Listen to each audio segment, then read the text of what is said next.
Hello everyone, so today we'll be talking about how to measure mass using a triple beam balance, and this right here is the triple beam balance that we'll be using in class to measure mass of different objects.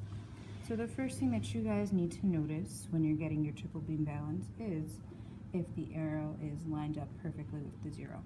And so that's what we're seeing here, that this arrow is lined up with our zero. That means we are set to go.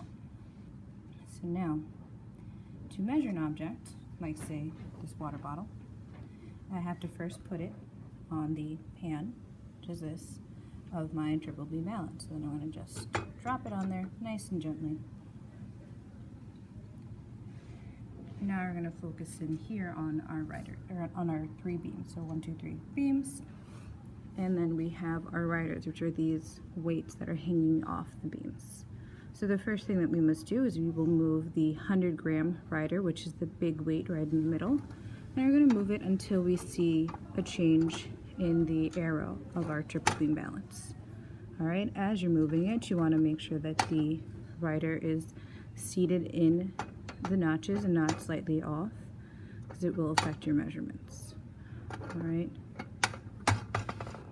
So here, if we look, we'll be able to see that the arrow is below the zero.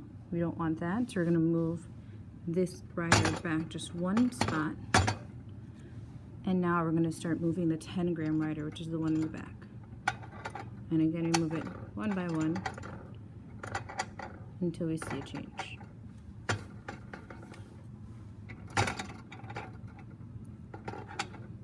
Alright, so 70 is a bit too much, so we're going to move it back to the 60 position. And again, making sure that it's seated correctly in the notch. Right, and here you see what I'm talking about when I talk about notches. Now we've moved the 100-gram rider, we've moved the 10-gram rider, now we're going to move the 1-gram rider, which is the one in the front.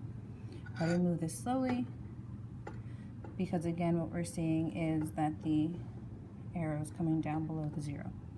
So we're going to start moving back to the left until we see that arrow coming back up. Now it's starting to slowly come back up. And again, what we want to see is we want to see it even out on this side. Alright, so move it back over just a little bit.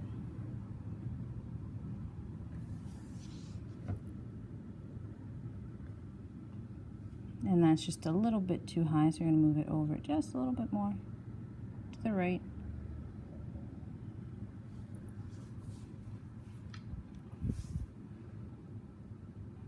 And this is the part where you really do have to be super patient as you're waiting for this to zero out and trying to get that most precise measurement. So now here we can see that it has zeroed out. So now our very last step to find the mass is now we just have to do some calculations. So we have 200 here in the 100-gram rider, 60, and 1.7. All I have to do now is add these 3 numbers together so now I can say that my mass of my small water bottle is 200 plus 60 plus 1.7, which makes 261.7 grams. And that's all there is. Really quick, just make sure that after you finish measuring your mass that you remove the object from the pan, and then you just reset the riders back to their zero position. Then you'll be ready to measure another object. Thank you.